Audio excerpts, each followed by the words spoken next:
જય શ્રી કૃષ્ણ. કેમ છો તમે બધા? આજની વાર્તા છે ભરોસો અને ભ્રમ. તો ચાલો આજની વાર્તા શરૂ કરીએ. ભરતભાઈને 2 બાળકો હતા, દીકરો નિખિલ અને દીકરી અંજલિ. તેમાં અંજલિ ઉંમરમાં નિખિલ કરતાં મોટી હતી અને પોતાની મહેનતથી MBA કરીને એક જોરદાર નોકરી કરતી હતી. એનું વર્ષે 3 લાખ જેવું પેકેજ હતું, પણ એનો રૂપ રંગ સાધારણ, એટલે એના માટે ક્યાંય મેળ પડતો ન હતો ને સંબંધ જામતા ન હતા. બીજી બાજુ નિખિલ BTech પૂરું કરીને હમણાં 4 મહિનાથી જ એક મલ્ટીનેશનલ કંપનીમાં વળગ્યો હતો ને કરિયરની શરૂઆતમાં જ ખૂબ વ્યસ્ત થઈ ગયો હતો. ભરતભાઈને મનમાં મોટામાં મોટી ચિંતા અંજલિના લગ્નની જ હતી, કારણ કે લગ્ન પછી એમણે સંતાન મોડા થયા હતા. વળી ભણવા ગણવાના અને કરિયરના ચક્કરમાં અંજલિ પોતે પણ પહેલાં લગ્ન માટે તૈયાર ન હતી. જ્યારે એણે આખરે હા પાડી ત્યારે એ 28 વર્ષની તો થઈ ગઈ હતી અને જોતજોતામાં સમય એવો નીકળ્યો કે હવે એ 30 વટાવી ગઈ હતી. પણ લગ્નનું ક્યાંય ઠેકાણું પડતું ન હતું. સગાવાલાને ઓળખીતા પાળખીતા બધાને કહી રાખ્યું હતું, છાપામાં જાહેરાતો આપી અને મેટ્રિમોનિયલ સાઇટ પર પણ પ્રોફાઇલ મૂકી હતી. પણ જ્યારે છાપામાં એની જાહેરાત 30+ કેટેગરીમાં આવવા માંડીને ત્યારે ભરતભાઈને અંદરથી ફાળ પડી કે હવે ખરેખર મોડું થઈ ગયું છે અને આ જ વાત એમને અંદરને અંદર કોરી ખાતી હતી. હું કેટલાય દાડાથી વિચારતો હતો કે મારા મોટા ભાઈ જેવા ભાઈબંધ ભરતભાઈને મળવા જઉં, પણ આ ભાગદોડવાળી જિંદગીમાં ટાઈમ કાઢવો કંઈ સહેલો ન હતો. અમદાવાદ જેવા મોટા શહેરમાં તો આ એક કોમન પ્રોબ્લેમ થઈ ગયો છે કે હર કોઈની પાસે ટાઈમની જ અછત હોય. ભલે 10-15 કિલોમીટરનું અંતર હવે કંઈ મોટી વાત નથી ગણાતી ને મેટ્રોએ મુસાફરી પહેલાં કરતાં સાવ સહેલી કરી નાખી છે. તોય વ્યસ્તતા એવી કે ઈચ્છા હોય તોય મુલાકાત ના થઈ શકે. આખરે મેં નક્કી કરી નાખ્યું કે કાલે રવિવાર છે, ગમે તે થાય પણ કાલે તો એમને મળવા જવું જ છે. કોઈના ઘરે જતાં પહેલાં ફોન કરવો એ એક રીતે શિષ્ટાચાર પણ કહેવાય ને આપણી સુવિધા પણ છે, કેમ કે ઘણીવાર એવું બને કે તમે લાંબો ધક્કો ખાઈને પહોંચો ને ખબર પડે કે સામેવાળું ઘરે જ નથી, એટલે મગજ તો ફાટે જ પણ આખો દાડોય બગડે. આ જ વિચારીને મેં મોડું કર્યા વગર ફોન ઉપાડ્યો ને ભરતભાઈને લગાડ્યો. સામેથી એમનો ઓળખીતો અવાજ સંભળાયો એટલે મને ટાઢક વળી. મેં કીધું, હેલો ભરતભાઈ, હું સંજય બોલું છું. એમણે હસતા હસતા જવાબ આપ્યો, અરે કેટલા ટાઈમે તારો અવાજ સંભળાયો. કેમ છે સંજય? મેં કીધું, હું મજામાં છું. પછી મેં એમના હાલચાલ પૂછ્યા તો એમણે હંમેશની જેમ બેફિકર અંદાજમાં કીધું, મને વળી શું થવાનું, હું તો એકદમ ટકોરા જેવો છું. પછી મેં પૂછ્યું કે કાલે એમનો શું પ્રોગ્રામ છે, ક્યાંય બહાર તો નથી જવાનું ને? એટલે એમણે કીધું કે સવારે થોડી વાર માટે બહાર જવાનું છે, પણ 10-12 વાગ્યા સુધીમાં તો પાછો આવી જઈશ. મારી વાત સાંભળીને એમણે પોતે જ પૂછી લીધું કે શું હું એમને મળવા આવવાનો છું? તો મેં હા પાડી. એમને તરત કીધું, જો હું આવવાનો હોઉં તો એ એમનો પ્રોગ્રામ પાછો પણ ઠેલી શકે છે, એટલું કંઈ ખાસ કામ નથી. પણ મેં એમને ના પાડી દીધી અને કહી દીધું કે હું તો લંચ પછી જ આવી શકીશ, એટલે એ એમનું કામ પહેલાં પતાવી લે. વાતોમાં એમને જણાવ્યું કે એક જગ્યાએ છોકરો જોવા જવાના છે, જ્યાં અંજલિ માટે વાત ચાલતી હતી. પણ સામેવાળા લોકો ફોન પર સરખો જવાબ જ નહોતા આપતા અને વાતને લંબાવ્યા કરતા હતા. એટલે જ ભરતભાઈએ વિચાર્યું કે એકવાર જાતે જઈને દૂધનું દૂધ ને પાણીનું પાણી કરી નાખું. મેં પણ મારો અભિપ્રાય આપ્યો. મને પણ એ લોકો થોડા ઘમંડી જેવા લાગતા હતા અને કદાચ વાત આગળ ના વધે જેના પર એમણે પણ સહમતિ બતાવી અને કીધું કે કાલે આ બાબતે સ્પષ્ટતા કરી જ દેશે. પછી એમણે હસતા હસતા કીધું કે એમના પત્ની તો એમ પણ આ બાબતે એમને વારે ઘડીએ ટોક્યા કરે છે, એટલે હવે કોઈ નિર્ણય લેવો જરૂરી થઈ ગયો છે. મેં ભાભીજીની તબિયત વિશે પૂછ્યું, ખાસ કરીને એમના ઘૂંટણના દુખાવા વિશે. તો એમણે કીધું કે હવે પહેલાં કરતાં થોડું સારું છે અને ડૉક્ટરે બતાવેલી કસરત નિયમિત કરે છે, એટલે થોડી રાહત પણ છે. ભરતભાઈ સાથે વાત કરતાં કરતાં મેં પૂછ્યું, નિખિલ આવ્યો હતો કે? તો એ કહે, અરે હા, આજકાલ આવ્યો છે એકદમ મજામાં છે. તારા વિશે આજે પણ પૂછતો હતો. પછી એમણે મને પૂછ્યું કે હું કેટલા વાગ્યા સુધી ઘરે પહોંચીશ. તો મેં કીધું કે હું અંદાજે 4 વાગ્યા સુધીમાં આવી જઈશ. એમણે કીધું, ઠીક છે, સાથે ચા પીશું, નિરાંતે મળશું ને પછી રાતનું ખાવાનું ખાઈને જ જજે. મેં પણ હા ભણી દીધી. અને પછી એમને પૂછ્યું કે બીજું ક્યાંય વાત ચાલે છે કે શું? કારણ કે અત્યારના જમાનામાં એક જ જગ્યાએ ભરોસો રાખીને બેસી રહેવું ઠીક નથી. એમણે કીધું, હા ચાલે તો છે. કાલે તુંય આય એટલે નિરાંતે બેસીને આ બાબતે વાત કરીશું. મેં કીધું, સારું, કાલે મળીએ, અને ફોન મૂકી દીધો.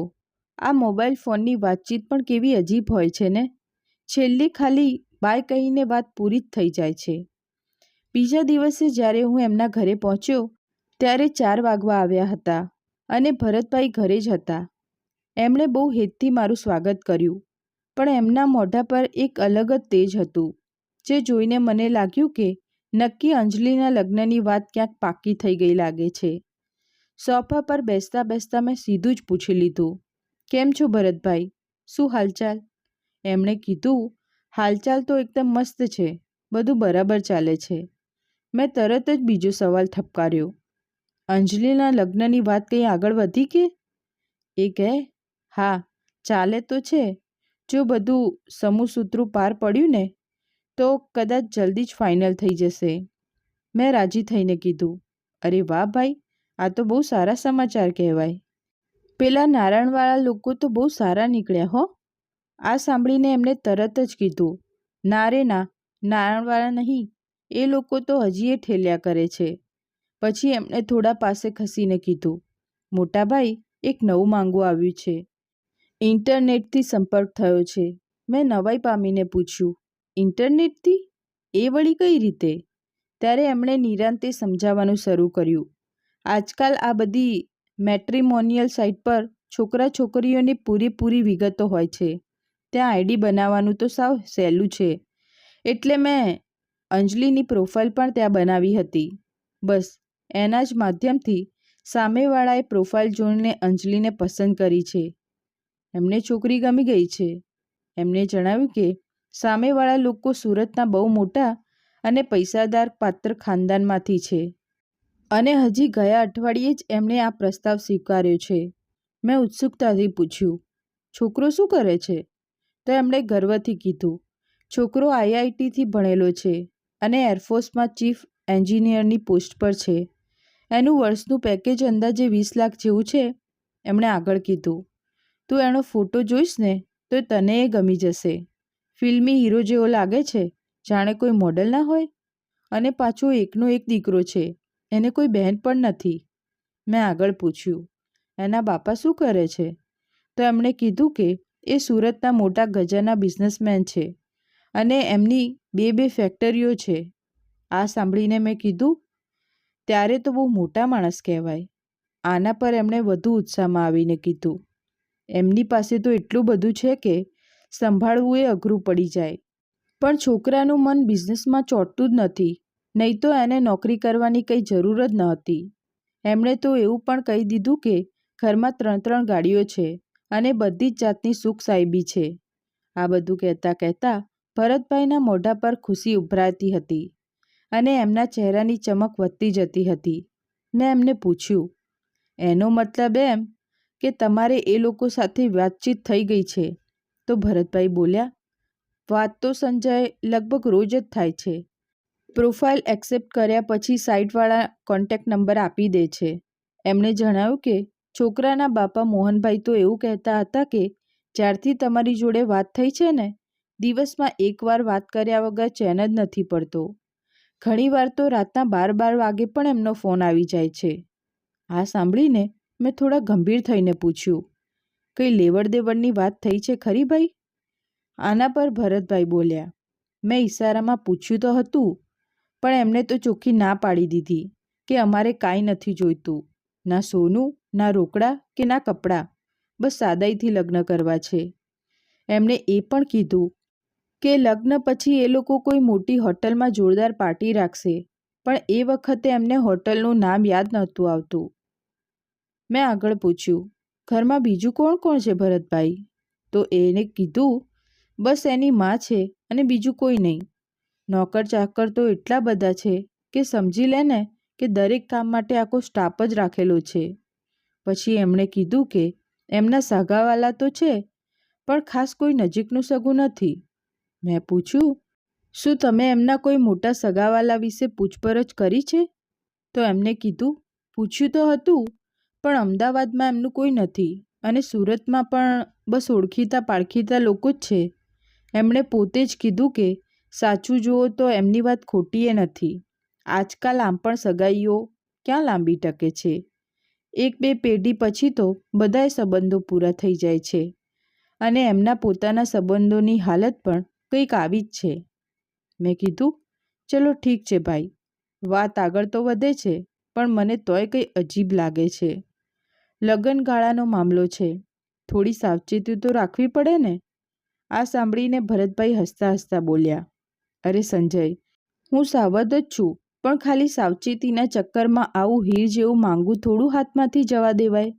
અંજલિની ઉંમર તો તું જોવે જ છે ને, દિન પ્રતિદિન વધતી જ જાય છે. મેં તરત કીધું, નાના ભાઈ, મારો એવો મતલબ ન હતો, પણ જેટલું બને એટલું છોકરાવાળાનું બેકગ્રાઉન્ડ જાણી લેવું જોઈએ. એમણે કીધું કે એ આ વાતનું ધ્યાન રાખી રહ્યા છે. રાત્રે જમી પરવારીને હું મારા ઘરે પાછો આવ્યો. ઉપરથી તો બધું બરાબર લાગતું હતું, પણ મને અંદર ને અંદર એક વાત ખટકતી હતી કે આખરે એ લોકોને અંજલિમાં એવું તો શું ખાસિયત દેખાઈ ગઈ કે એ લોકો આટલી જલ્દી લગ્ન માટે તૈયાર થઈ ગયા. જોકે એ વાત પણ સાચી છે કે લગ્ન તો જ્યાં લખાયા હોય ત્યાં જ થાય.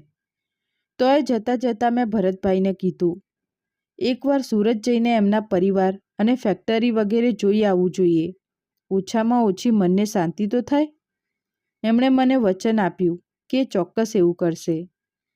પછીના શનિવારે ભરતભાઈનો મારા પર ફોન આવ્યો. એ બોલ્યા, અરે ક્યાં છે ભાઈ સંજય, શું હાલચાલ છે?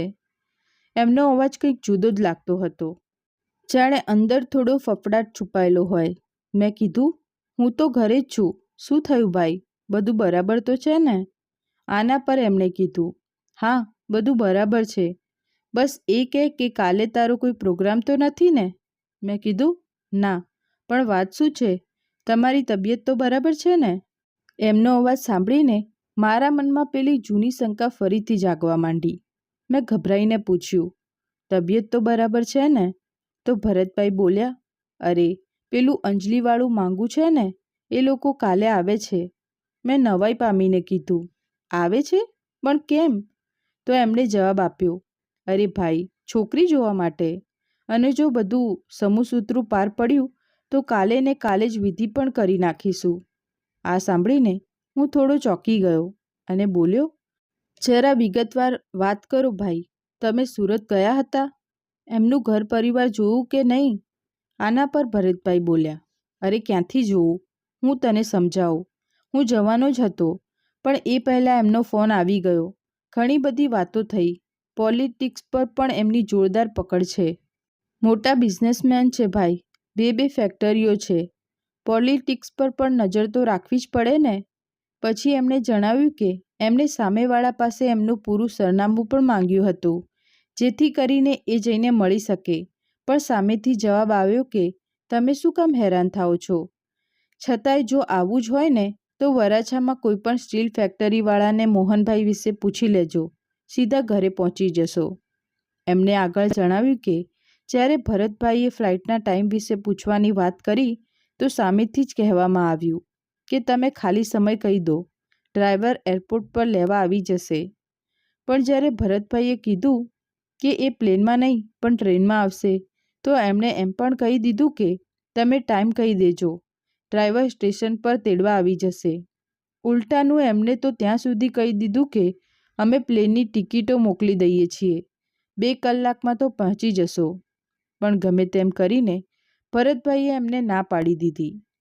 આના પછી એમણે જણાવ્યું કે જેવા એમને રિઝર્વેશનની તૈયારી શરૂ કરીને કે તરત જ બીજા દિવસે સવારે એમના ઘરે ફોન આવી ગયો.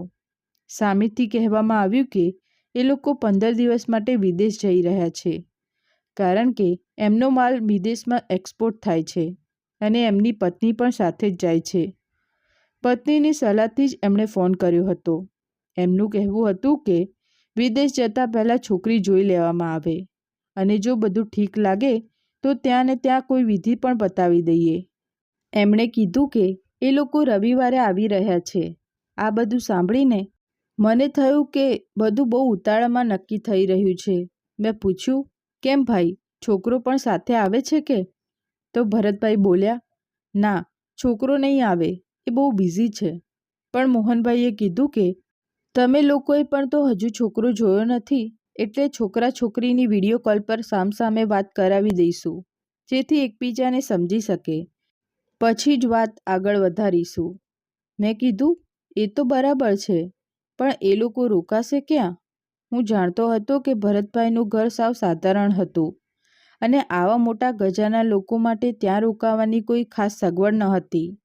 આના પર એમણે જણાવ્યું કે એ લોકો રોકાવાના નથી, એ જ દિવસે પાછા નીકળી જશે.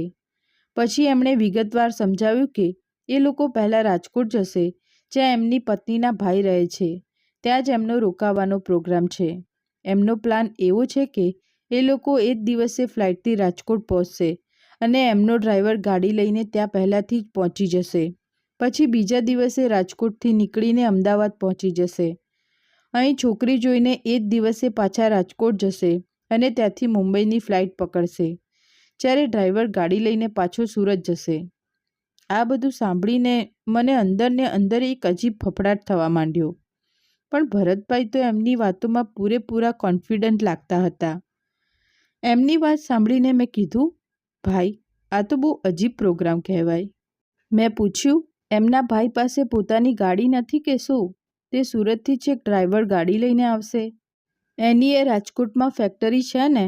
આના પર ભરતભાઈ બોલ્યા, અરે ભાઈ, મોટા માણસો છે, કોને ખબર પોતાની જ ગાડીમાં ફરવાનું પસંદ કરતા હોય. મેં પણ હામાં હા ભણતા કીધું, હા, કોને ખબર ભાઈ, એવું એ હોય, પણ તમે ઘર થોડું વ્યવસ્થિત સજાવી લેજો. આ સાંભળીને એ બોલ્યા, અરે, હું એટલોય ડબ્બો નથી, મારું ઘર એમના લેવલનું નથી, એટલે મેં હોટલમાં 8 જણાનું લંચ બુક કરાવી દીધું છે. પહેલી છાપ સારી પડવી જોઈએ. મેં કીધું, આ તો તમે બહુ સારું કર્યું ભાઈ, અને નિખિલ તો છે જ, કંઈ પણ કમી હશે તો એ બધું સાચવી લેશે, તમે ટેન્શન ના લો. એમણે કીધું, એ તો છે જ, પણ ભાઈ તું પણ આવી જજે, એ લોકો મોટા માણસ છે, તું વાતોમાં પાવરધો છે, એટલે બધું સારી રીતે હેન્ડલ કરી લઈશ. હું એકલો શું વાત કરીશ?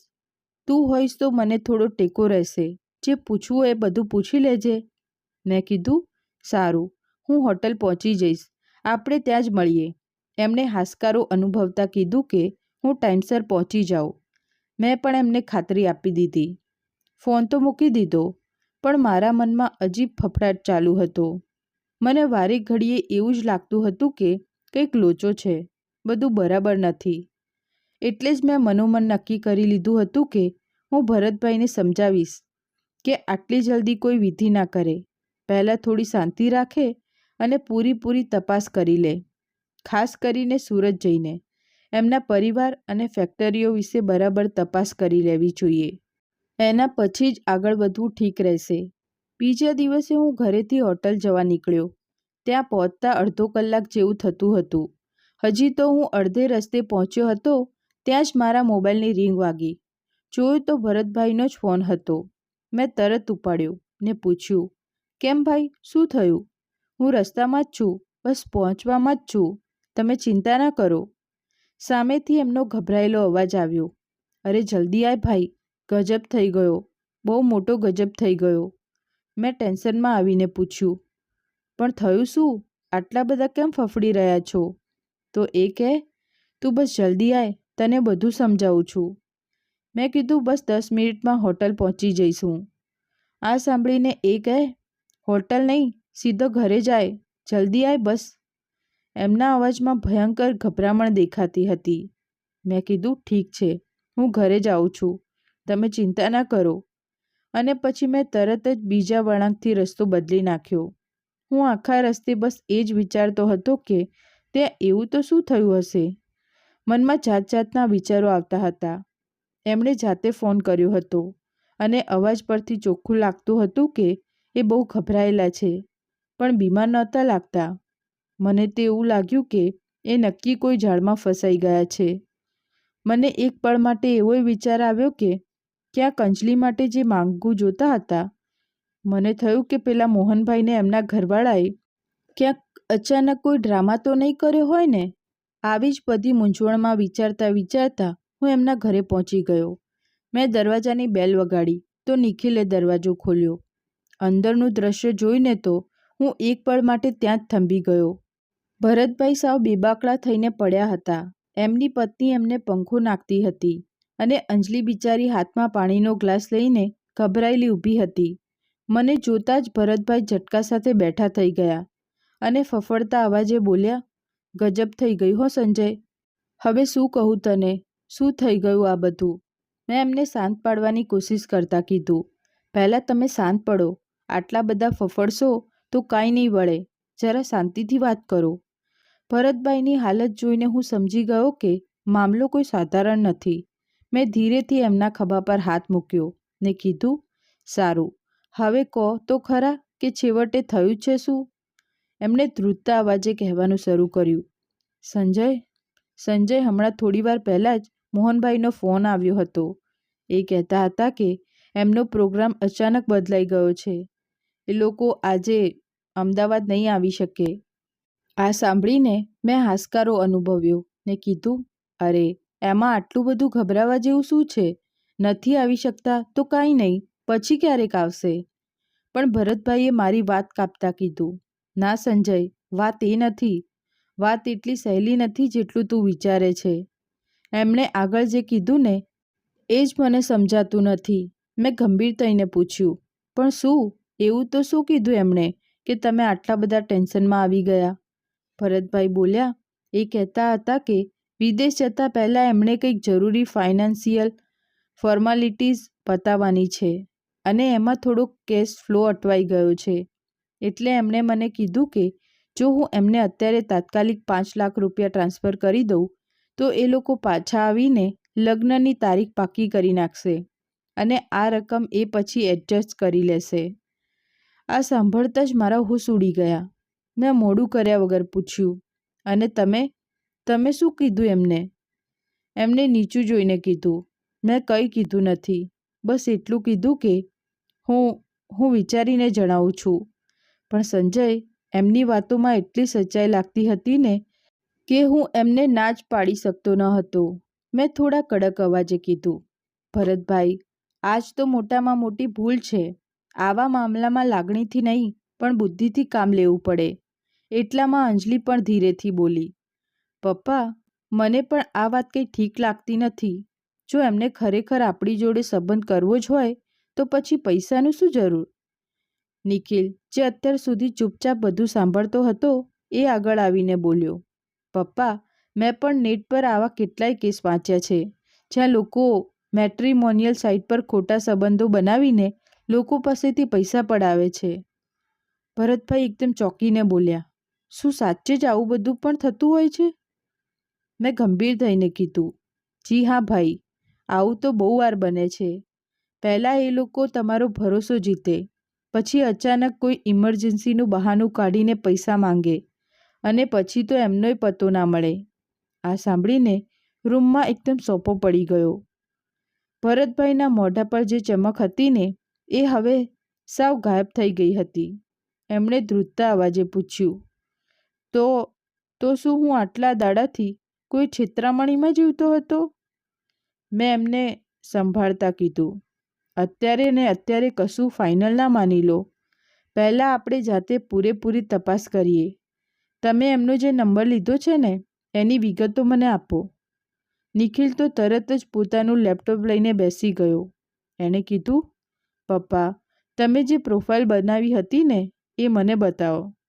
ભરતભાઈએ બધી વિગતો આપી એટલે નિખિલે ફટાફટ સર્ચ કરવાનું ચાલુ કરી દીધું.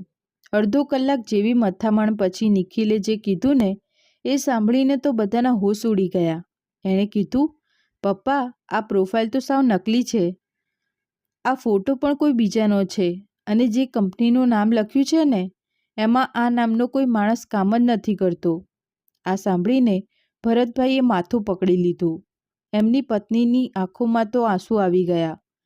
અંજલિ બિચારી સાવ શાંત ઊભી હતી, પણ એના ચહેરા પરનું દુઃખ ચોખ્ખું દેખાતું હતું. મેં પરિસ્થિતિ સંભાળતા કીધું, સારું થયું કે એ લોકોએ પહેલાં જ પૈસા માંગી લીધા, નહીં તો તમે લોકો વધારે ઊંડા ઉતરી જાત ને ખરાબ ફસાત.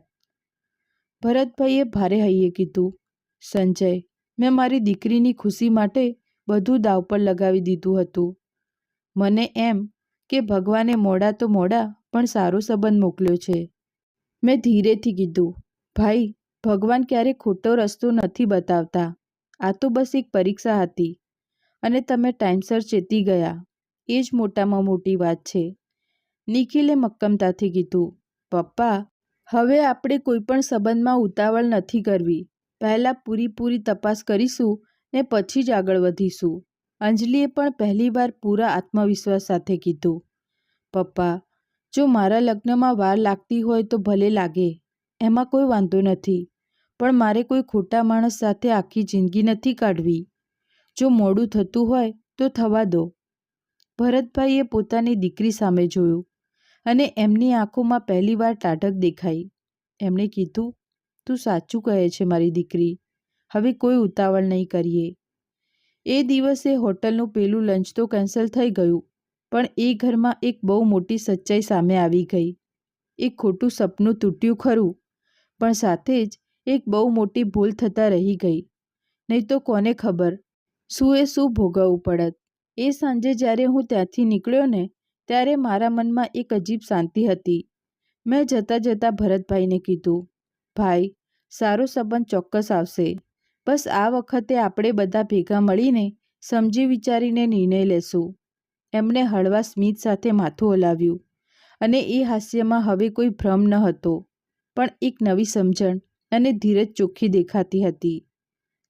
ભરતભાઈના ઘરનું વાતાવરણ ધીરે ધીરે ઠેકાણે આવવા માંડ્યું, પણ પેલા દિવસે જે થયું હતું ને, એની છાપ હજી એ બધાના મનમાં ક્યાંક ને ક્યાંક તો હતી જ. હું જ્યારે એ દિવસે ત્યાંથી નીકળ્યો ત્યારે વારે ઘડીએ એ જ વિચારતો હતો કે જો સહેજ પણ ઉતાવળ થઈ ગઈ હોત ને, તો ભરતભાઈના પરિવારનું કેટલું મોટું નુકસાન થઈ જાત.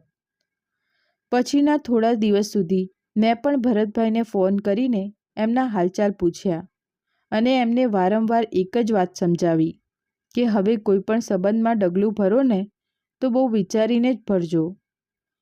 બીજી બાજુ ઘરમાં પણ હવે ફેરફાર દેખાવા માંડ્યો હતો. પહેલાં જ્યાં ભરતભાઈ રોજ કોઈકને કોઈ નવા માંગાની વાતોમાં અટવાયેલા રહેતા હતા, હવે એમણે પોતાની જાત પર થોડો કાબૂ મેળવ્યો હતો અને પોતાને થોડો સમય આપ્યો હતો.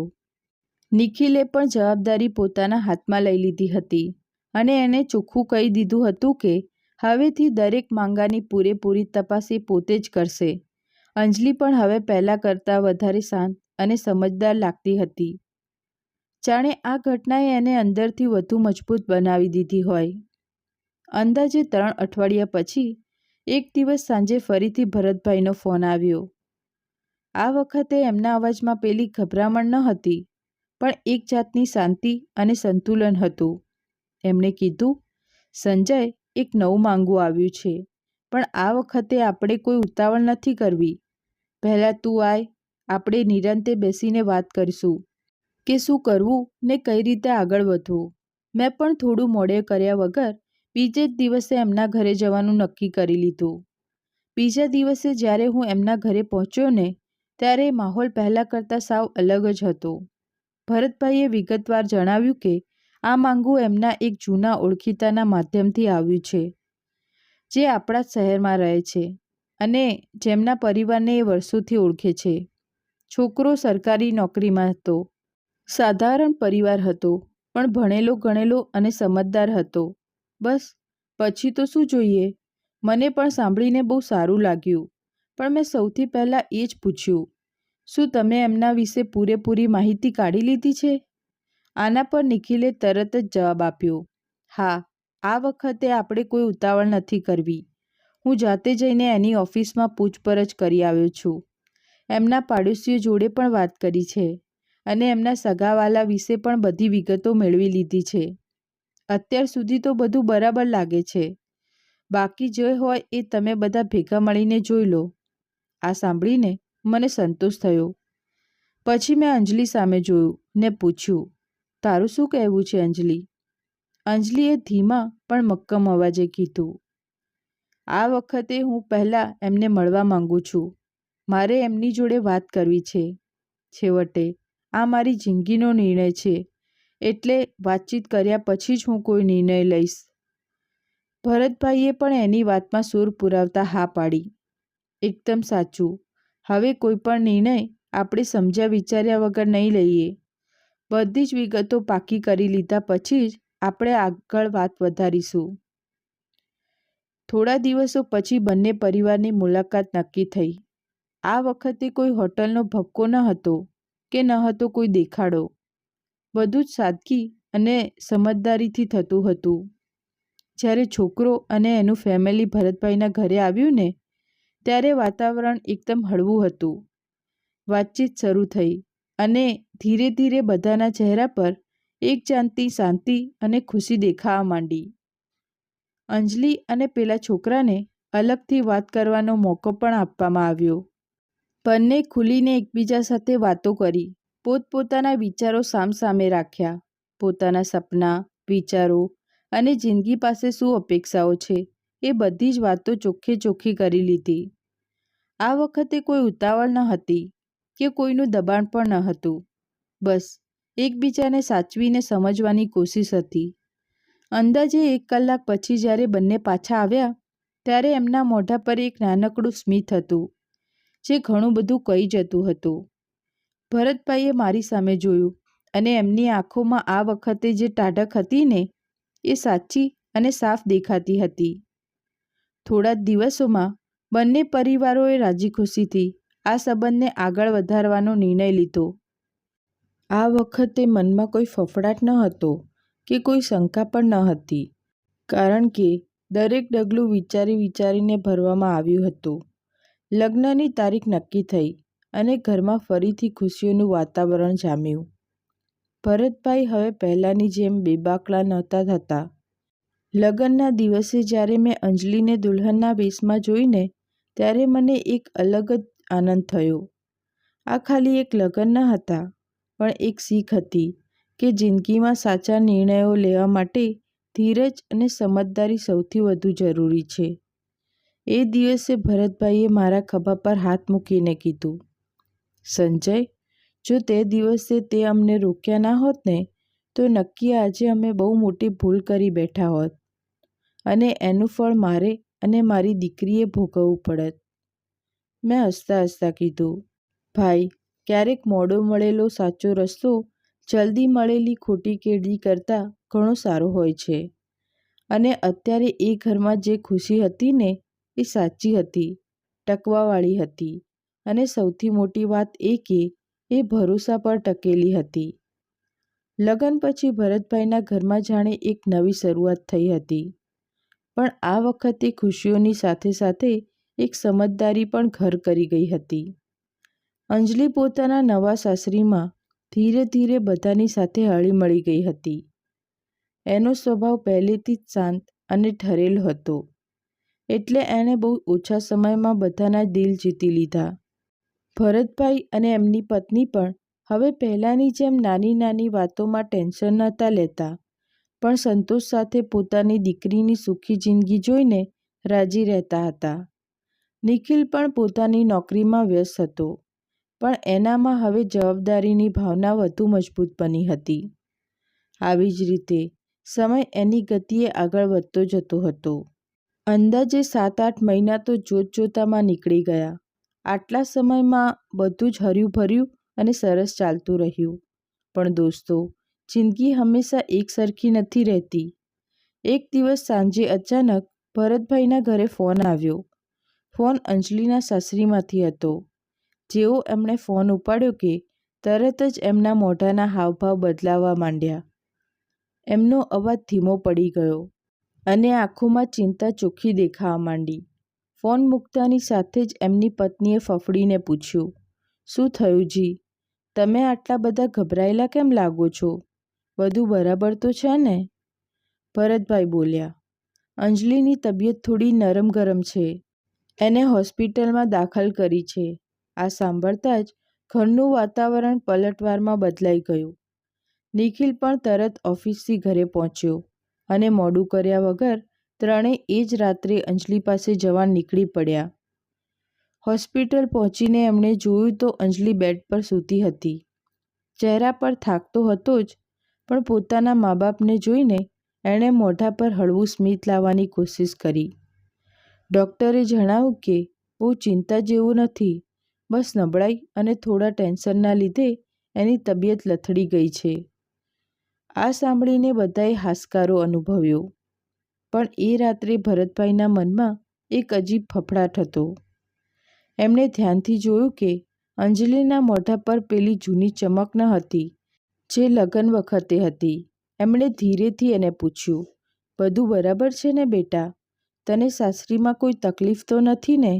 અંજલિએ તરત જ કીધું, હા પપ્પા, બધું બરાબર છે, બસ થોડી અશક્તિ આવી ગઈ હતી. પણ બાપનું હૈયું આટલી સહેલાઈથી માને એવું ન હતું. બીજા દિવસે જ્યારે મોકો મળ્યો ત્યારે ભરતભાઈએ એકાંતમાં અંજલિ જોડે ફરી વાત કરી. બેટા, ખબર નહીં કેમ, પણ મને એવું લાગે છે કે નક્કી કંઈક વાત છે જે તું છુપાવે છે. આ વખતે અંજલિ ઘડીકવાર ચૂપ રહી અને પછી એની આંખોમાંથી દળદળ આંસુ પડવા માંડ્યા. એને ધીમા અવાજે કીધું, પપ્પા, બધું ઠીક તો છે, પણ જવાબદારીઓ બહુ વધી ગઈ છે. હું બધું સાચવવાની કોશિશ તો કરું છું. ભરતભાઈએ એનો હાથ પકડીને કીધું, બેટા, જિંદગીમાં જવાબદારીઓ તો રહેવાની જ, પણ જો ક્યારે કંઈ ખોટું લાગે ને તો એને સહન કરવાની કોઈ જરૂર નથી. અંજલિએ માથું તો હલાવ્યું, પણ એને પૂરી વાત ના કરી. બીજી બાજુ નિખિલ પણ આ બધું જોઈ સમજી રહ્યો હતો. એને અહેસાસ થઈ ગયો કે નક્કી કઈ એવી વાત છે જે અંજલિ ખુલીને નથી કહી શકતી. એને મનોમન નક્કી કર્યું કે એ ધીરે ધીરે સચ્ચાઈ સુધી પહોંચીને જ જમશે. થોડા દિવસ પછી અંજલિની તબિયત સુધરી ગઈ અને એ પાછી પોતાના સાસરે જતી રહી. ઉપરથી તો બધું નોર્મલ લાગતું હતું, પણ અંદરને અંદર એક વણકહી ચિંતા ફરી પાછી એ પરિવારના જીવનમાં ટકોરા મારી રહી હતી. ભરતભાઈ હવે પહેલાંની જેમ નિરાંતે બેસી શકતા ન હતા. એમને વારે ઘડીએ એ જ ફાળ પડતી હતી કે નક્કી એમની દીકરી કોઈ મુસીબતમાં તો નથી ને? એમને નક્કી કરી લીધું કે આ વખતે એ ચૂપ નહીં બેસે, પણ સચ્ચાઈ જાણીને જ જમશે. અને અહીંથી જ વાર્તામાં એક નવો વળાંક શરૂ થયો, જ્યાં સંબંધોની અસલી પરીક્ષા હજી બાકી હતી. હોસ્પિટલથી આવ્યા પછી ભરતભાઈના મનની મૂંઝવણ ઓછી થવાને બદલે વધુ ઘેરી બનતી જતી હતી. બહારથી બધું બરાબર લાગતું હતું, પણ એમને વારંવાર એવું જ લાગતું કે ક્યાંક ને ક્યાંક કંઈક છુપાવવામાં આવી રહ્યું છે. એમણે કેટલીય વાર પોતાની જાતને સમજાવવાની કોશિશ કરી કે કદાચ આ એમનો વહેમ હોય, પણ બાપનું હૈયું વારે વારે એ જ સચ્ચાઈ તરફ ઇશારો કરતું હતું, જેને હજી સુધી કોઈ શબ્દોમાં કહી નહોતું શકતું. હજી થોડા જ દિવસો વીત્યા હશે ત્યાં એક સાંજે નિખિલ ઓફિસથી આવ્યો અને સીધો ભરતભાઈ પાસે બેસતા બોલ્યો, પપ્પા, મારે તમારી જોડે એક બહુ જરૂરી વાત કરવી છે. એના મોઢા પર ગંભીરતા હતી, જે રોજ કરતાં કંઈક અલગ જ હતી. ભરતભાઈએ તરત એની સામે જોયું ને પૂછ્યું, શું વાત છે બેટા? નિખિલે ધીમા અવાજે કીધું, પપ્પા, મને લાગે છે કે દીદી કંઈ છુપાવે છે, અને આ ખાલી અશક્તિ કે ટેન્શનની વાત નથી. આ સાંભળતા જ ભરતભાઈના ધબકારા વધી ગયા. એમણે કીધું, બેટા, મને પણ એવું જ લાગે છે, પણ એ કંઈ ખુલીને બોલતી જ નથી. નિખિલે આગળ જણાવ્યું, પપ્પા, મેં છેલ્લા થોડા દિવસોમાં જીજાજી વિશે થોડી તપાસ કરી છે. ઓફિસમાં તો બધું ઠીક છે, પણ ઘર વિશે અમુક વાતો અજીબ લાગી. પાડોશીઓ કહેતા હતા કે ઘરમાં અવારનવાર ટેન્શન જેવું વાતાવરણ હોય છે. આ સાંભળીને ભરતભાઈના હોશ ઉડી ગયા. એમણે ગભરાઈને પૂછ્યું, શું કહેવા માંગે છે તું? નિખિલે ધીરજથી કીધું, પપ્પા, અત્યારે જ કાંઈ પણ કહેવું બરાબર નથી. મને લાગે છે કે આપણે પોતે જ ત્યાં જઈને થોડા દિવસ રહેવું જોઈએ. તો જ સાચી હકીકત ખબર પડશે. બીજા જ દિવસે ભરતભાઈ અને નિખિલ કાંઈ કહ્યા વગર સીધા અંજલિના સાસરે પહોંચી ગયા. એમને અચાનક આવેલા જોઈને ઘરના લોકોના મોઢા પર ઘડીકવાર માટે મૂંઝવણ તો દેખાઈ, પણ તરત જ બધાએ નોર્મલ થવાની કોશિશ કરી. શરૂઆતના થોડા કલાક તો બધું હર્યું-ભર્યું લાગ્યું. હસી મજાક થઈ, વાતો થઈ, બધું બરાબર ચાલ્યું. પણ ભરતભાઈ હવે દરેક નાની વાત પર બારીકાઈથી નજર રાખી રહ્યા હતા. એમને એવું લાગતું હતું કે અંજલિ દરેક વાતનો જવાબ બહુ વિચારીને આપે છે, જાણે કંઈક છુપાવવા મથતી રહ્યું હોય. રાત્રે જ્યારે બધા સૂઈ ગયા ત્યારે ભરતભાઈને પાણી પીવા માટે ઉઠવું પડ્યું. જેવા એ રૂમની બહાર નીકળ્યા ને એમને ધીમો અવાજ સંભળાયો. એ ત્યાં જ થંભી ગયા અને કાન દઈને સાંભળવા માંડ્યા. અવાજ અંજલિના રૂમમાંથી જ આવતો હતો. મેં કીધું હતું ને કે પપ્પાને કંઈ ના કહેતી, નહીં તો વાત બગડી જશે. આ અંજલિનો ધીમો પણ ફફડતો અવાજ હતો. ત્યાર પછી કોઈકનો જોરથી બોલવાનો અવાજ સંભળાયો. તો શું હું હંમેશા માટે જ આમ જ મૂંગા મોઢે બેસી રહું? ઘરની જવાબદારીઓ વધતી જાય છે અને તું દર વખતે વાતને ટાળી દે છે. ભરતભાઈને તો ફાળ પડી. એ ત્યાંના ત્યાં જ ખોડાઈ ગયા, જાણે પગમાં જીવ જ ના રહ્યો હોય. એમણે હવે પાકી ખાતરી થઈ ગઈ હતી કે એમની દીકરી નક્કી કોઈ મુસીબતમાં છે. બીજા દિવસે સવારે એમણે કોઈને કાંઈ પણ કહ્યા વગર નિખિલને એક બાજુ બોલાવીને બધી વાત કરી. નિખિલે ગંભીર થઈને કીધું, પપ્પા, હવે આપણે દીદી જોડે સીધી વાત કરવી જ પડશે. હવે ચૂપ રહેવું બરાબર નથી. એ દિવસે બપોરે મોકો જોઈને ભરતભાઈએ અંજલિને પોતાની પાસે બોલાવી. આ વખતે એમના અવાજમાં બાપની મમતા કરતાં ચિંતા વધુ હતી. એમણે ચોખ્ખા શબ્દોમાં પૂછ્યું, બેટા, હવે સાચું કહી દે, તું સુખી તો છે ને? અંજલિ ઘડીકવાર ચૂપ રહી. એની આંખો ભરાઈ આવી અને પછી તો જાણે એના મનમાં દબાયેલું બધું જ દુઃખ બહાર આવી ગયું. પપ્પા, હું બધું બરાબર રાખવાની કોશિશ તો કરું છું, પણ બધું એવું નથી જેવું તમે વિચાર્યું હતું. ઘરની જવાબદારીઓ બહુ છે અને મારી પાસે વારે ઘડીએ એવી આશા રખાય છે કે હું મારા પિયરથી મદદ લાવું. મેં ના પાડીને એટલે હવે વાતમાં મને મેણાટોણા મારવા માંડ્યા છે. ભરતભાઈના ચહેરા પર દુઃખ સાફ દેખાતું હતું. એમણે ધ્રુજતા અવાજે પૂછ્યું, અને તે અમને કેમ ના જણાવ્યું? અંજલિએ આંસુ લૂછતા કીધું, પપ્પા, હું તમને હેરાન કરવા નહોતી માંગતી.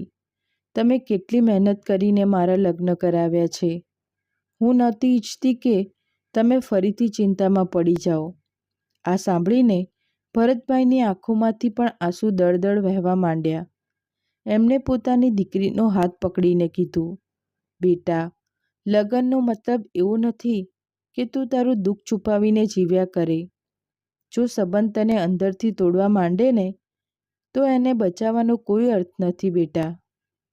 નિખિલ, જે પાસે જ ઊભો હતો, એણે પણ મક્કમતાથી કીધું, દીદી, હવે તમે એકલા નથી, અમે તમારી સાથે જ છીએ. એ પળે જાણે એક મોટો નિર્ણય લેવાઈ ગયો હતો. હવે આ વાર્તા ખાલી એક લગ્નની નહોતી રહી, પણ એક દીકરીના સ્વાભિમાનની અને એના પરિવારની હિંમતની વાત બની ગઈ હતી. સાચો સંઘર્ષ તો હવે શરૂ થવાનો હતો. એ દિવસ પછી ભરતભાઈની અંદર જાણે કંઈક બદલાઈ ગયું હતું. જે બાપ અત્યાર સુધી સમાજ, સગાવાલા અને દુનિયાની વાતોમાં અટવાયેલો રહેતો હતો, એ જ હવે પોતાની દીકરીના દુઃખ સામે દરેક વાતને નાની ગણવા માંડ્યો હતો. એમણે એ જ સાંજે શાંત પણ મક્કમ અવાજે નિર્ણય લીધો કે હવે કોઈ પણ વાત દબાવીને નહીં રાખવામાં આવે. રાત્રે જમવાનું પત્યા પછી એમણે બધાને બેઠકમાં બોલાવ્યા. વાતાવરણ નોર્મલ દેખાડવાની કોશિશ તો પૂરી થઈ રહી હતી, પણ અંદરની જે શાંતિ હતી ને એ ઘણું બધું કહી જતી હતી. ભરતભાઈએ સીધા અને સ્પષ્ટ શબ્દોમાં કીધું, મારે તમારી બધા જોડે એક જરૂરી વાત કરવી છે. એમની વાતમાં હવે કોઈ ખચકાટ ન હતો, પણ એક જાતનો ઠહેરાવ અને આત્મવિશ્વાસ હતો. એમણે વાત ગોળ ગોળ ફેરવ્યા વગર સીધું જ કહી દીધું કે એમને ઘરના વાતાવરણ વિશે અમુક વાતો ખબર પડી છે અને એ જાણવા માંગે છે કે છેવટે અસલિયત શું છે. ઘડીકવાર માટે તો સન્નાટો છવાઈ ગયો. પછી અંજલિના સસરાએ વાત વાળવાની કોશિશ કરતાં કીધું, અરે ભાઈ, એવું કંઈ ખાસ નથી. દરેક ઘરમાં નાની મોટી વાત તો થતી જ હોય છે ને. પણ આ વખતે ભરતભાઈ ચૂપ રહેવાવાળા ન હતા. એમને શાંત રહીને કીધું, નાની મોટી વાતોમાં અને વારે ઘડીએ પિયરની મદદની આશા રાખવામાં બહુ મોટો ફરક છે. આ સાંભળતા જ રૂમનો માહોલ બદલાઈ ગયો. અંજલિનો વર પહેલાં તો ચૂપ રહ્યો, પણ પછી થોડા ઊંચા અવાજે બોલ્યો, જુઓ, જવાબદારીઓ તો બધાની હોય જ છે ને. જો ઘર ચલાવવામાં થોડી મદદ માંગી લીધી તો એમાં ખોટું શું કર્યું? નિખિલે તરત જ જવાબ આપ્યો, મદદ અને દબાણમાં ફરક હોય છે, અને જો વાત માન સન્માનથી આગળ વધીને મેણાટોણા સુધી પહોંચી જાય ને તો એ મદદ નથી રહેતી. હવે વાત એકદમ સાફ થઈ ગઈ હતી. બંને પક્ષ પોતપોતાની જગ્યાએ અડગ હતા. ભરતભાઈએ લાંબો શ્વાસ લેતા કીધું, અમે અહીંયા કોઈ લડાઈ કરવા નથી આવ્યા. અમે તો બસ એ જ જાણવા આવ્યા છીએ કે અમારી દીકરી સુખી છે કે નહીં, અને જો નથી તો અમારે એનો રસ્તો નક્કી કરવો પડશે. અંજલિ, જે અત્યાર સુધી ચૂપચાપ બેસી રહી હતી, એણે ધીરેથી માથું ઊંચું કર્યું. એની આંખોમાં હવે ફફડાટ ઓછો અને હિંમત વધારે દેખાતી હતી. એણે સાફ શબ્દોમાં કીધું, મેં બધું બરાબર રાખવાની બહુ કોશિશ કરી, પણ જો દરેક વાતમાં પિયરથી જ આશા રાખવામાં આવશે અને મારી વાત સમજવામાં નહીં આવે તો હું આ રીતે નહીં જીવી શકું. એની વાત સાંભળીને ઘડીકવાર માટે તો બધાના મોઢા સિવાઈ ગયા. આ એ જ અંજલિ હતી જે ક્યારે પોતાના મનની વાત કહેતાંય ડરતી હતી, પણ આજે એ પોતાના હક માટે અડીને ઊભી હતી. ભરતભાઈએ એની સામે જોયું અને ધીમા પણ મક્કમ અવાજે કીધું, તું એકલી નથી બેટા. જે પણ નિર્ણય તું લઈશ ને, અમે તારી સાથે જ ઊભા છીએ. આ એક વાતે જાણે આખા માહોલને પલટી નાખ્યો. હવે આ ખાલી ઘરનો મામલો નહોતો રહ્યો, પણ એક છોકરીના સ્વાભિમાનનો સવાલ બની ગયો હતો. ઘણી વાર સુધી ખેંચતાણ અને વાતો ચાલી. બંને પક્ષોએ પોતપોતાની વાતો રજૂ કરી.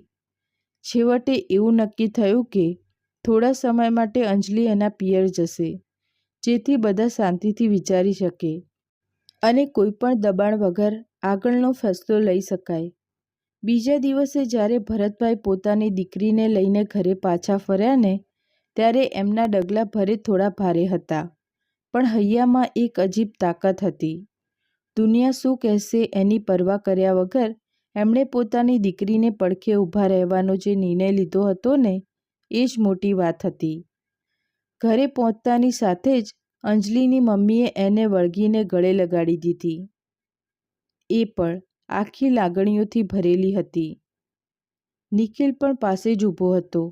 એની આંખોમાં ગુસ્સો ન હતો, પણ પોતાની બહેન માટે એક મજબૂત ટેકો બનવાનું નક્કી કરી લીધું હોય એવું દેખાતું હતું. દિવસો પસાર થવા માંડ્યા. ધીરે ધીરે ઘરનું વાતાવરણ ફરી ઠેકાણે આવવા માંડ્યું. અંજલિએ પણ પોતાની જાતને સંભાળવાનું ચાલુ કર્યું. એણે ફરીથી પોતાના કામમાં જીવ પરોવ્યો. આ વખતે એ પહેલાં કરતાં વધારે મજબૂત લાગતી હતી, કારણ કે હવે એને સમજાઈ ગયું હતું કે એની ઓળખાણ ખાલી કોઈ સંબંધથી નથી, પણ એની પોતાની મહેનત અને સ્વાભિમાનથી છે. થોડા અઠવાડિયા પછી સામે પક્ષેથી ફરી વાતચીત શરૂ થઈ. આ વખતે એમનો અવાજ પહેલાં જેવો ન હતો. એમાં થોડી નરમાશ હતી અને ફેરફાર પણ હતો. કદાચ એ લોકોને પણ પોતાની ભૂલ સમજાવવા માંડી હતી, પણ આ વખતે ફેસલો કોઈ ઉતાવળમાં નહોતો લેવાનો. ભરતભાઈ, નિખિલ અને પોતે અંજલિ એ ત્રણેય ભેગા મળીને નક્કી કર્યું કે હવે દરેક ડગલું વિચારી વિચારીને જ ભરવું. અને અહીંથી જ વાર્તા એક એવા વળાંક પર પહોંચી ગઈ જ્યાં સંબંધોની અસલી પરખ હજી બાકી હતી, કારણ કે હવે સવાલ ખાલી સાથે રહેવાનો ન હતો, પણ સાચી શરતો પર માન સન્માન સાથે જીવવાનો હતો. થોડા અઠવાડિયા સુધી બંને પરિવારો વચ્ચે ધીરે ધીરે વાતચીત ચાલતી રહી, પણ આ વખતે દરેક શબ્દ તોડી તોડીને બોલાતો હતો અને દરેક નિર્ણય બહુ વિચારીને લેવાતો હતો. સામે પક્ષેથી ફોન આવવા માંડ્યા હતા. એમના બોલવામાં હવે પેલી કડકાઈ નહોતી રહી, પણ એક જાતનો ખચકાટ અને નરમાશ આવી ગઈ હતી. એમણે પોતાની વાત રજૂ કરતાં કીધું કે એમનાથી અમુક ભૂલો થઈ ગઈ છે અને એ લોકો ઈચ્છે છે કે આ સંબંધને એક બીજો મોકો આપવામાં આવે. ભરતભાઈએ આ વખતે કોઈ ઉતાવળ ના બતાવી. એમણે ચોખ્ખા શબ્દોમાં કહી દીધું કે જો આગળ વધવું હોય તો અમુક વાતો સ્પષ્ટ કરવી પડશે. એમણે એ પણ કીધું કે એમની દીકરી કોઈ બોજ નથી કે જે પિયરના ટેકે ચલાવવી પડે, પણ એ પોતે પોતાના પગ પર ઊભી છે અને એણે માન સન્માન સાથે જીવવાનો પૂરો હક છે. આ વાત તેમણે બહુ શાંતિથી કીધી, પણ એમના શબ્દોમાં એટલી મક્કમતા હતી ને કે સામેવાળા પણ સમજી ગયા કે હવે પહેલાં જેવું કાંઈ નહીં રહે. અંજલિને પણ આ વખતે પૂરી આઝાદી આપવામાં આવી હતી કે એ પોતાનો મનથી નિર્ણય લે. કેટલાય દિવસો સુધી એણે પોતાની જાતને સમય આપ્યો, અંદરથી વિચાર્યું, પોતાના અનુભવોને સમજ્યા અને પછી એક દિવસ એણે બધાની સામે પોતાનો નિર્ણય જણાવી દીધો. એણે કીધું કે એ આ સંબંધને તો જ આગળ વધારવા માંગે છે જો એને એક માણસ તરીકે સન્માન મળે, નહીં કે જવાબદારીઓ અને અપેક્ષાઓના બોજ નીચે દબાવીને રાખવામાં આવે. આ શરતો જેવી સામે મૂકીને કે તરત સામે પક્ષે થોડા સમય માટે સન્નાટો છવાઈ ગયો. કદાચ એ લોકોને પહેલીવાર અહેસાસ થયો કે સંબંધ ખાલી નિભાવવાથી નહીં, પણ બરાબરી અને માન સન્માનથી ચાલે છે. થોડા દિવસ પછી એમણે ફરીથી સંપર્ક કર્યો અને આ વખતે એમણે દરેક વાતનો સ્વીકાર કર્યો. એમણે ભરોસો અપાવ્યો કે હવે પછી કોઈ દબાણ નહીં હોય અને એ લોકો પોતે પણ આ સંબંધને સમજદારીથી નિભાવવા માંગે છે. ભરતભાઈએ તોય છેલ્લો નિર્ણય લેવામાં કોઈ ઉતાવળ ના કરી. એમણે થોડા સમય સુધી એમના વર્તનને પારખ્યું, વાતચીતને સમજી અને એ જોયું કે આ ફેરફાર ખાલી શબ્દોમાં જ છે કે સાચેમાં પણ છે. જ્યારે એમને પૂરેપૂરો વિશ્વાસ થઈ ગયો કે સામેવાળા સાચે જ પોતાની ભૂલ સમજી ગયા છે, ત્યારે એમણે ધીરે ધીરે આ સંબંધને ફરીથી આગળ વધારવાની રજા આપી. અંજલિ આ વખતે પોતાના સાસરે પાછી તો ફરી, પણ પહેલાં જેવી થઈને નહીં. હવે એ એક મજબૂત અને સ્વાભિમાનથી ભરેલી છોકરી હતી, જે પોતાની વાત કહેતા પણ જાણતી હતી અને પોતાના હક માટે ઊભા રહેતા પણ. એના વર્તનમાં હવે પેલો ફફડાટ ન હતો, પણ એક સમતુલા અને આત્મવિશ્વાસ હતો. સમયની સાથે ઘરનું વાતાવરણ સાચે જ બદલાવા માંડ્યું. જ્યાં પહેલાં મહેણાટોણા અને અપેક્ષાઓ હતી, ત્યાં હવે સમજણ અને સહકારે જગ્યા લઈ લીધી હતી. એના વરનું વર્તન પણ ધીરે ધીરે બદલાઈ ગયું. એને પણ સમજાઈ ગયું કે સંબંધ બંને બાજુથી બરાબરીથી ચાલે છે, એકતરફી દબાણથી નહીં. બીજી બાજુ ભરતભાઈના ઘરમાં પણ હવે શાંતિ પાછી ફરી હતી. હવે એમના મોઢા પર પેલી ચિંતા નહોતી દેખાતી જે પહેલાં દર વખતે રહેતી હતી. એમણે એ શીખી લીધું હતું કે સંબંધોમાં સૌથી જરૂરી વસ્તુ આ દુનિયા કે સમજ નથી, પણ પોતાના છોકરાઓની ખુશી છે. નિખિલ પણ હવે પહેલાં કરતાં વધુ ઠરેલ અને સમજદાર થઈ ગયો હતો અને પોતાની બહેન માટે હંમેશા એક મજબૂત ટેકો બનીને ઊભો રહેતો હતો. ઘણા મહિના વીતી ગયા અને એક દિવસ જ્યારે અંજલિ પોતાના પિયર આવીને, ત્યારે એના ચહેરા પર પેલી જૂની ચમક પાછી આવી ગઈ હતી. પણ આ વખતે એમાં એક નવી વાત પણ હતી, સ્વાભિમાનની ચમક. ભરતભાઈએ એને જોઈ તો એમની આંખોમાં સંતોષના આંસુ આવી ગયા. એમણે મનોમન વિચાર્યું કે જો તે દિવસે એમણે પોતાની દીકરીને વાતને સાંભળી કરી હોત, તો કદાચ આજે આ ખુશી ક્યારે પાછી ના આવી હોત. સાંજે જ્યારે આખું ફેમિલી સાથે બેઠું હતું ત્યારે ભરતભાઈએ ધીરેથી કીધું, સંબંધો નિભાવવા માટે નમવું જરૂરી છે, પણ એટલું એ નહીં કે માણસ પોતાની જાતને જ ખોઈ બેસે. એમની વાત સાંભળીને બધા એકદમ શાંત થઈ ગયા, કારણ કે એ શબ્દોમાં એમની આખી જિંદગીનો અનુભવ હતો. અંજલિએ હસતા હસતા પોતાના પપ્પાનો હાથ પકડ્યો અને કીધું, પપ્પા, તમે મને નમતા નહીં, પણ સાચા સમયે અડીને ઊભા રહેતા શીખવાડ્યું છે. એ પળે ઘરમાં એક ગજબની શાંતિ અને હાશકારો છવાઈ ગયો. આ ખાલી એક વાર્તાનો અંત નથી મિત્રો, પણ એક શીખ છે કે સંબંધોની અસલી મજબૂતી ખાલી પ્રેમથી નથી આવતી, પણ સન્માન અને સમજણથી આવે છે. અને જ્યારે આ બંને વસ્તુ ભેગી થાય છે ને, ત્યારે ગમે તેટલી મુશ્કેલી પણ એક નવા અને મજબૂત સંબંધની શરૂઆત બની જાય છે. તો મિત્રો, તમને વાર્તા કેવી લાગી? જો તમને આ વાર્તા ગમી હોય તો પ્લીઝ વિડીયોને લાઈક, શેર કરજો. તમારો અભિપ્રાય કોમેન્ટ બોક્સમાં જરૂર જણાવજો અને અમારી ચેનલને સબસ્ક્રાઈબ જરૂર કરજો. તો ચાલો ફરી મળીએ એક નવી વાર્તા સાથે. જય શ્રી કૃષ્ણ.